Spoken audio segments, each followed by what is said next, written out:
ভারতের পানিতে স্মরণকালের ভয়াবহ বন্যায় 11 জেলা প্লাবিত, ভেঙেছে গোমতী ও হালদার বাঁধ। দুর্গতদের দুর্ভোগ চরমে। বন্যায় পর্যন্ত 13 জনের মৃত্যু, ক্ষতিগ্রস্ত 45 লাখ মানুষ, পানিবন্দী প্রায় 9 লাখ। টিএসসিতে আজও চলছে ত্রাণ সংগ্রহ।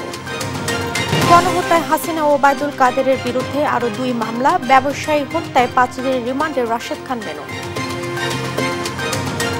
জনসমর্থন না থাকায় ভারত থেকে পানির হিস্সা বুঝে নিতে ব্যর্থ আওয়ামী লীগ, বন্যার্তদের পাশে থাকার আহ্বান বিএনপি।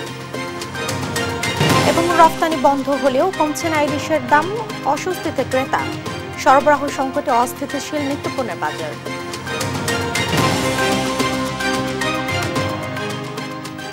সংবাদ রাতে দেখছিলেন একেএসটিএমটি বার সংবাদ শিরোনাম, সঙ্গে আছে আমি জেসিকা বিদিন। এবারে বিস্তারিত সংবাদ।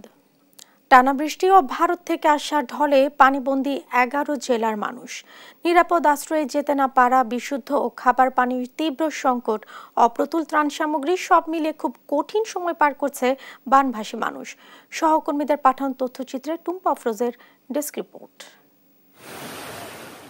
ভারতের পানিতে ডুবছে বাংলাদেশের একের পর এক জেলা। নিম্নাঞ্চল ডুবে যাওয়ায় নিরাপদ আশ্রয়ে যেতে পারছেন না অনেকে। দেখা দিয়েছে বিশুদ্ধ পানি ও তীব্র খাবার সংকট। টানা বৃষ্টি ও ভারতীয় উজানের ঢলে কুমিল্লার গোমতী নদীর বাঁধ ধসে প্লাবিত হয়েছে কয়েকটি গ্রাম। রাতে গোমতী নদীর উত্তর পূর্ব পাশে কুমিল্লার বুড়িচং উপজেলার 16 নল ইউনিয়নের মিথিলাপুরে 30 ফুট এলাকা জুড়ে বুরবুরিয়া বাঁধটি ধসে পড়ে। এরই মধ্যে 50টি গ্রাম প্লাবিত হয়ে প্রায় 4 লাখ মানুষ পানিবন্দী হয়ে পড়েছেন। বেড়ি বাঁধে আশ্রয় নিয়েছেন অনেকে। আমি নামাতে উঠছি, ওরা সাথে সাথে হইলা গেছে। এলাকাবাসীকে ঘোষণা করেছে, তোমরা যে যেভাবে পারো, তোমরা যাদের যান বাঁচার জন্য ঘুমতে উপরে চলে আসো। উড়াউড়ি করে কেউ জীবনটা শুধু খালি কাপড় পিন্ধনে যা আসলে তা নিয়ে উঠছে। 2 মিনিটের ভিতরে সব ডুবে গেছে ঘর দুয়ার। 2 দিনের ভারী বৃষ্টি ও উজানের ঢলে চট্টগ্রামের হাটহাজারীর নাজিরহাট নতুন ব্রিজ এলাকায় 15 ফুট হালদার তীর রক্ষা বাঁধ ভেঙে লোকালয়ে পানি ঢুকেছে। এতে উপজেলার কয়েকটি ইউনিয়নের গ্রাম প্লাবিত হয়ে পানিবন্দী রয়েছেন কয়েক হাজার মানুষ। এছাড়া ফটিকছড়ি উপজেলা ও সংলগ্ন এলাকায় পানিবন্দী হয়ে পড়েছেন 1 লাখের বেশি মানুষ। লক্ষ্মীপুরের 5 উপজেলার নিম্নাঞ্চল প্লাবিত হয়ে পানিবন্দী প্রায় 6 লাখ মানুষ। কমলনগর ও রামগতি উপজেলায় ফসলি জমি ও মাছ ভেসে গেছে পানিতে। দেখা দিয়েছে বিশুদ্ধ পানি ও তীব্র খাবার সংকট। এদিকে মৌলভীবাজারে 4টি নদ নদীতে পানি বিপদসীমার উপর দিয়ে প্রবাহিত হচ্ছে। সদর, রাজনগর, কমলগঞ্জ, কুলাউড়া, জুড়ি ও বড়লেখা উপজেলার 37টি ইউনিয়নের 3 শতাধিক গ্রাম প্লাবিত হয়েছে। পানিবন্দী হয়েছেন 3 লক্ষাধিক মানুষ। বাড়িঘর তলেছে গা, রোজি রোজগার নাই, করতে কামু করতে চলুম, আতঙ্কার মিটে আছি। অনিবারে যাওয়া যায় না, পানির তুর বেশি, খুব অবস্থা ভালো না। টানা 8 দিন জোয়ারের পানিতে প্লাবিত রয়েছে ভোলার উপকূল। এতে নিম্নাঞ্চল ডুবে পানিবন্দী হয়েছেন হাজার হাজার মানুষ। এক বাসে লয়ে যায়, ঘর দুয়ার থাকতারি না, বাইক পানি কেজি উঠতে ঘর দুয়ার কিছুই নাই, মাটি মুটি সব লয়ে গেছে নদীয়ে। আমরা খাওয়া দাওয়ায় স্বর্গ দিকে আমাকে কষ্ট হইতে আছে। এই পরিস্থিতি আরো 2-1 দিন থাকতে পারে বলে আশঙ্কা করছে পানি উন্নয়ন board. Tumpa Afroz, news desk, দেশ টিভি। বন্যার পানিতে তলিয়েছে নোয়াখালী, ফেনী ও কুমিল্লা। দুর্গত এলাকা ঘুরে আরো জানাচ্ছেন সহকর্মী মাইনুদ্দিন আরিফ।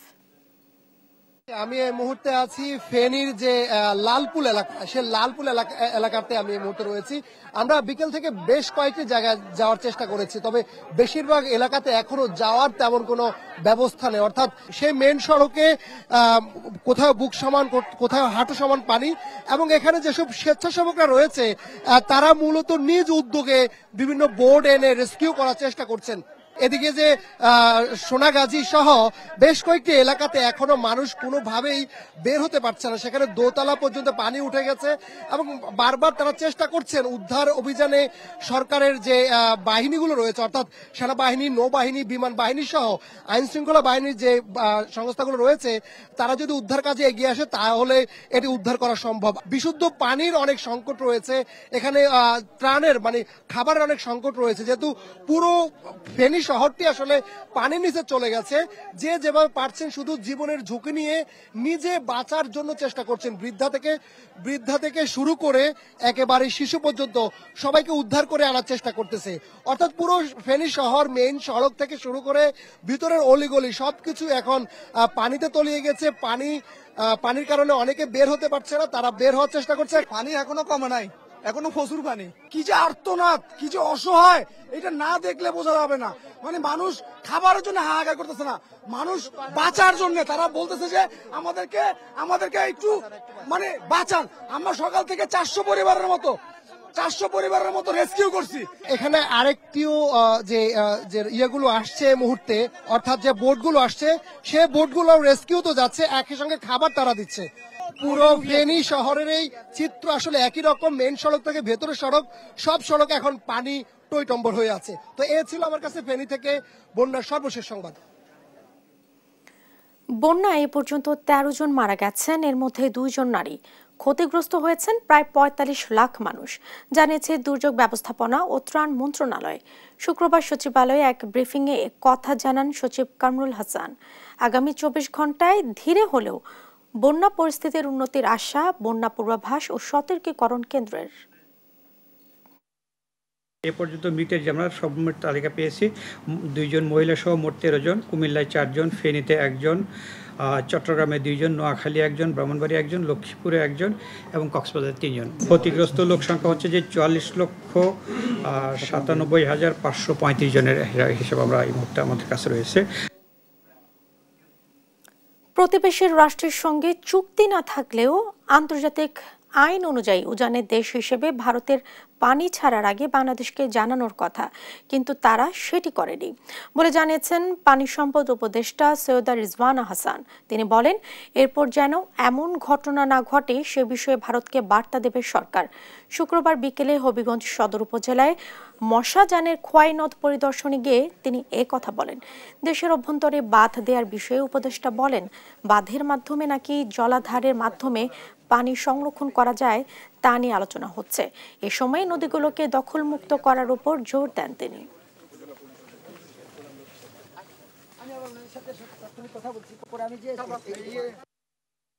উজানের দেশ তাদের ভাটির দেশকে জানানোর কথা, যখন এরকম অস্বাভাবিক বৃষ্টিপাত হয় বা পানি ছেড়ে দেওয়ার দরকার হয় আগে একটু জানিয়ে দিতে হয়, তাহলে একটু প্রস্তুতিটা রাখা যায়, অন্তত মানুষজনগুলোকে সরিয়ে নেওয়া যায়।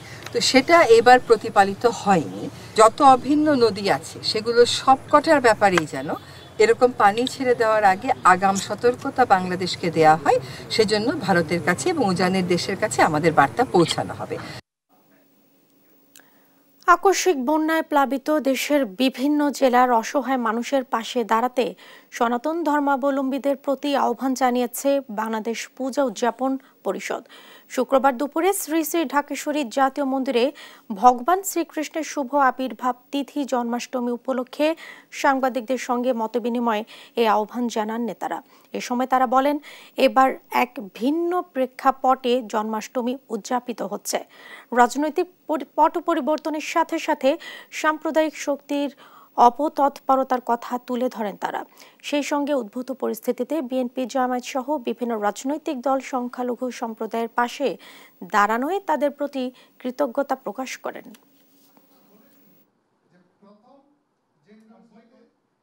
এবার আমরা এক অবিস্মরণীয় বিষয় প্রত্যক্ষ করেছি। রাজনৈতিক পরিবর্তনের পর প্রশাসনের অনুপস্থিতিতে রাজধানী ঢাকার শ্রী শ্রী ঢাকেশ্বরী জাতীয় মন্দির সহ সারা দেশে মন্দির ও সংখ্যালঘুদের বাড়িঘর ও বাণিজ্যিক প্রতিষ্ঠান রক্ষায় স্বতঃস্ফূর্তভাবে বিভিন্ন রাজনৈতিক দলের নেতাকর্মী এবং বৈষম্য বিরোধী ছাত্র আন্দোলনের নেতাকর্মীরা এগিয়ে এসেছেন। আমরা তাদের প্রতি গভীর কৃতজ্ঞতা জানাই। আজও সাভার ও নারায়ণগঞ্জের সাবেক প্রধানমন্ত্রী শেখ হাসিনার বিরুদ্ধে 2টি হত্যা মামলা হয়েছে। গেল 5 আগস্ট আন্দোলনে একাদশ শ্রেণীর শিক্ষার্থী আব্দুল আহাদ সৈকতকে গুলি করে হত্যার ঘটনায় শুক্রবার সাভার থানায় মামলা করেন নিহতের বাবা নজরুল ইসলাম। এতে শেখ হাসিনা ছাড়াও আসামি করা হয় ওবায়দুল কাদের, আসাদুজ্জামান খান কামাল, মোহাম্মদ এ আরাফাত, এনামুর রহমান সহ 126 জনকে। এদিন নারায়ণগঞ্জের সোনারগাঁ থানায়ও করা হয় হত্যা মামলা। তাতে শেখ হাসিনা ওবায়দুল কাদেরের সঙ্গে আসামি করা হয়েছে শামীম ওসমান সহ 122 জনকে, অজ্ঞাত আরো 200 থেকে 300 জন। পরিবহন শ্রমিক আশিক মিয়া হত্যার ঘটনায় তার মা কুলসুম বেগম মামলাটি করেন।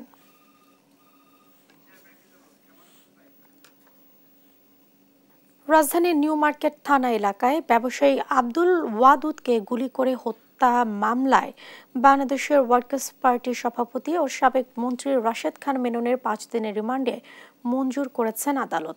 এ সময় একটি হত্যা মামলায় রিমান্ড দেওয়া হয় ঢাকা দক্ষিণ সিটির এক কাউন্সিলরকে। বিস্তারিত জানাচ্ছেন শাহাদাত নিশাদ।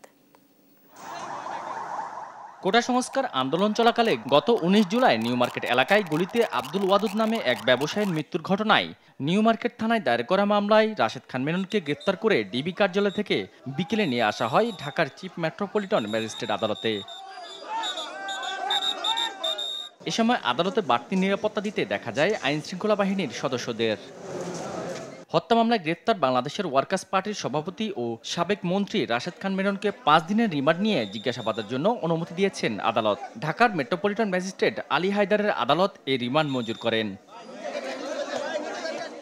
রাষ্ট্রপক্ষের আইনজীবী ওমর ফারুকি বলেন, রাশেদ খান মেনন সাম্যের কথা বললেও বৈষম্যহীন আন্দোলনের সময় তিনি শেখ হাসিনার পতন ঠেকাতে তার সঙ্গে মিটিং করেছিলেন। এই আন্দোলন ছাত্র জনতা আন্দোলন চলাকালীন গণভবনে 14 দলের একটি মিটিং হয়েছিল। সেই মিটিংয়ে অন্যতম ভূমিকা পালন করেন এই রাশেদ খান মেনন এবং তার সঙ্গে ছিল আরেকজন সহায়তাকারী হাসানুল হক ইনু। এরা দুইজন পরবর্তীতে গণভবন থেকে বের হয়ে এসে প্রেস ব্রিফিং করেন। সেই প্রেস ব্রিফিংয়ে তারা এই ছাত্র জনতার এই আন্দোলন, সেই আন্দোলনকে তারা সহযোগিতা করে নাই, বরঞ্চ এর বিরুদ্ধে সরকারকে কঠোর হওয়ার জন্য তারা আহ্বান করে। আন্দোলন দমানোর জন্য রাশেদ খান মেনন ষড়যন্ত্রে লিপ্ত ছিলেন বলে জানান এই আইনজীবী। এই হত্যার সঙ্গে এই আসামি রাশেদ খান মেনন যারা উস্কানিদাতা, পরামর্শদাতা এবং সহযোগিতাকারী এই স্বৈরাচার সরকারের, তাদের নির্দেশে, তাদের সহযোগিতায়, তাদের উস্কানিমূলক বক্তব্যে পুলিশ গুলি চালায়। এদিকে লালবাগ থানার একটি হত্যা মামলায় 5 দিনের রিমান্ড দেওয়া হয় ঢাকা দক্ষিণ সিটির 26 নং ওয়ার্ডের কাউন্সিলর হাসিবুর রহমান মানিককে। শাহাদাত নিশাদ, দেশ টিভি। ভারত শত্রুতা করছে এমন ধারণা যাতে বাংলাদেশের জনগণের মধ্যে তৈরি না হয় তার জন্য ভারত সরকারকে ব্যবস্থা নেওয়ার আহ্বান জানিয়েছেন বিএনপির স্থায়ী কমিটির সদস্য সালাউদ্দিন আহমেদ। নেতাকর্মীদের বন্যা দুর্গতদের পাশে দাঁড়ানোর আহ্বান জানান তিনি। আর কাউকে বিশেষ সুবিধা না দিয়ে লেভেল প্লেইং ফিল্ড তৈরি করে ব্যবসা বাণিজ্য আঞ্চলিক অগ্রগতিতে পাকিস্তানের সাথে বিএনপি কাজ করতে চায় বলে জানিয়েছেন দলটির স্থায়ী কমিটির সদস্য আমির খসরু মাহমুদ চৌধুরী। বিস্তারিত জানাচ্ছেন সাইফুল রিপন। সকালে গুলশানে বিএনপি চেয়ারপারসনের রাজনৈতিক কার্যালয়ে পাকিস্তানের হাই কমিশনার সৈয়দ আহমদ মারুফের সাথে বৈঠক করেন দলের মহাসচিব মির্জা ফখরুল ইসলাম আলমগীর। প্রায় ঘণ্টাব্যাপী বৈঠক শেষে দ্বিপাক্ষিক আলোচনার বিষয়বস্তু তুলে ধরেন বিএনপির স্থায়ী কমিটির সদস্য আমির খসরু মাহমুদ চৌধুরী। আমরা মনে করি এটা লেভেল প্লেইং ফিল্ডের মাধ্যমে বাংলাদেশের জনসাধারণ যেখানে উপকৃত হবে, বাংলাদেশ যেখানে উপকৃত হবে, সেই ধরনের একটি অর্থনৈতিক প্রক্রিয়া যেটা বিগত দিনে অনুপস্থিত ছিল, আমরা মনে করি সেটা আমরা সবার জন্য সমান অধিকার রেখে, লেভেল প্লেইং ফিল্ড রেখে এই বাইল্যাটারালি দ্বিপাক্ষিক এবং আঞ্চলিক সহযোগিতা আমরা সামনের দিকে এগিয়ে নিয়ে যাব। এদিকে দলের পক্ষ থেকে লক্ষ্মীপুরে বন্যা দুর্গতদের মাঝে ত্রাণ সহায়তা দিতে গিয়ে উজান থেকে পানি ছেড়ে দেওয়ার বিষয়ে বাংলাদেশের মানুষের কথা বিবেচনায় নিতে ভারতের প্রতি আহ্বান জানান বিএনপির যুগ্ম মহাসচিব শহীদউদ্দিন চৌধুরী আনি। আমি আশা করব যে বন্ধু রাষ্ট্রের সঙ্গে বন্ধু রাষ্ট্রের যে সম্পর্ক সেটা মানুষের সেন্টিমেন্টকে ধারণ করেই করবে, অন্য কিছুতে নয়। কুমিল্লায় বন্যা দুর্গত এলাকা পরিদর্শনে যাওয়ার আগে গুলশানের নিজ বাসভবনে সাংবাদিকদের সাথে আলাপকালে বিএনপির স্থায়ী কমিটির সদস্য সালাউদ্দিন আহমেদ বলেন, জনম্যান্ডেট না থাকায় ভারতের সাথে পানি নিয়ে দেশের ন্যায্য হিস্সা বুঝে নিতে পারেনি আওয়ামী শাসক গোষ্ঠী। পানির ন্যায্য হিস্সা পাওয়ার ব্যাপারে তাদের অবস্থান পরিষ্কার ছিল না এবং তারা যেহেতু ম্যান্ডেটবিহীন সরকার ছিল এবং বাংলাদেশের জনগণের পক্ষে আন্তর্জাতিকভাবে কোনো দেশের সাথে দাবি আদায়ের তাদের কোনো শক্ত অবস্থান, শিরদাঁড়া শক্ত ছিল না, যেটার ভুক্তভোগী সারা বাংলাদেশের মানুষ আমরা।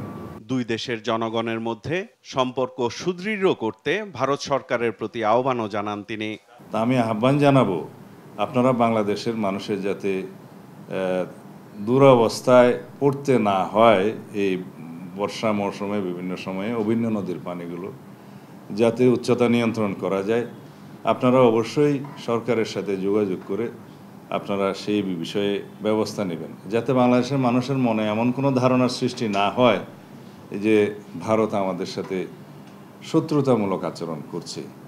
রাজনীতিকে একপাশে রেখে দলীয় নেতাকর্মী সহ সবাইকে বন্যা দুর্গতদের পাশে দাঁড়ানোর আহ্বানও জানান সালাউদ্দিন আহমেদ। এক পাশে রেখে এই ত্রাণ তৎপরতায় আমরা মনোনিবেশ করব। সাইফুল রিপন, দেশ টিভি, ঢাকা।